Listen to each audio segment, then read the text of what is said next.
Motivational interviewing, core communication skills. The core communication skills of motivational interviewing can be remembered with the acronym A ROSES. Affirm. Affirm is to acknowledge what's great about a person, their strengths, appreciation of their efforts, their strong points about their character.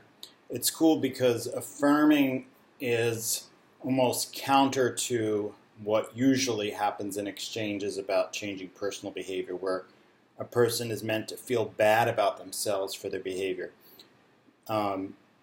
William Miller and Steve Rolnick described in the book Motivational Interviewing how there's a fascinating paradox. When people feel like they're unacceptable, they're immobilized, they're unable to change. But when they feel like they're accepted for who they are, then they can be freed to change. And that's one of the strongest reasons to affirm, to be able to acknowledge somebody's strengths so that they feel capable of positive change. And the affirming doesn't always have to come from you. You can ask the person, what characteristics, what are your strengths? What are your past successes? What gives you confidence that you'll be able to achieve this goal? So the affirmation can be self-affirming and can be drawn out by you from the person you're interviewing. Reflections are really the core of motivational interviewing, and they're also counterintuitive, where you respond to a person's statement by taking a guess at what might come next, or what feeling is behind the words that they're conveying. So normally if somebody were to say, I like smoking, you would ask a question to get more information. Why do you like smoking? And what that does is it can distance the person from their experience, so they can be drawn outside themselves and feel like they're being questioned.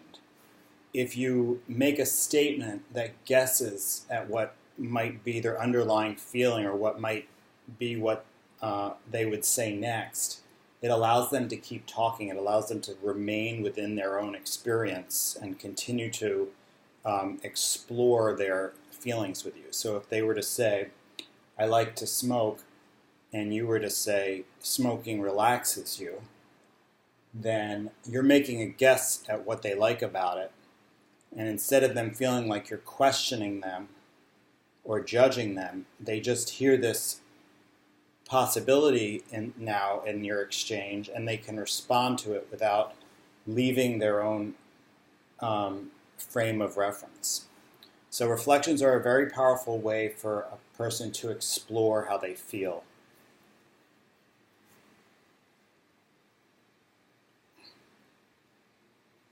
Open questions.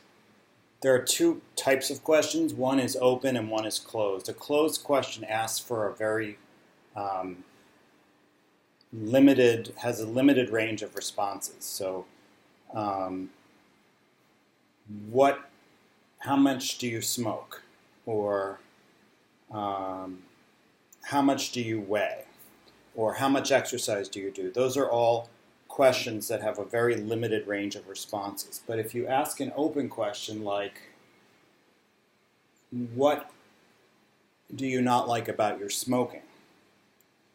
Then it allows the person to explore and be an active participant in the conversation, rather than a passive recipient just answering your set of questions. So if someone is going to leave your interview and actually take action to make positive change, then a good precursor to that possibility would be being active in your conversation. So being active in changing behaviors is more likely to occur if they're an active participant in the conversation, and not just giving you yes or no answers to questions.